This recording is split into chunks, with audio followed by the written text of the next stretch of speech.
Haya ndio masuala nyeti ambayo ni lazima tufikirie ili tuwe watu wa kujenga taifa letu.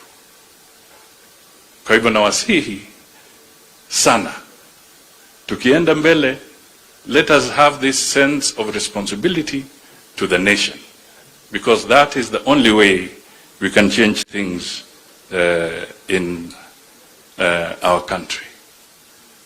Na haya yote, it is collective. Na mimi nataka niwaambie kwamba the president is also doing what he can. Kuna wachache hapa, mimi nikiwemo, tumepata nafasi kufanya kazi kupitia kwa mkono wake. Wengine wamekuwa hapa, wengine hawako hapa. Lakini nikitaja tu wale wako hapa,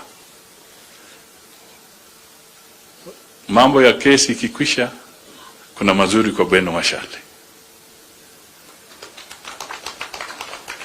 Kuna Jacqueline Mwenesi. Nasikia kuna Anne Wanjiko karibu, yuko hapa. Kuna wale wakurugenzi ambao pia wamepata nafasi.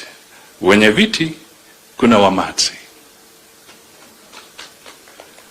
Kwa wakurugenzi hapa kuna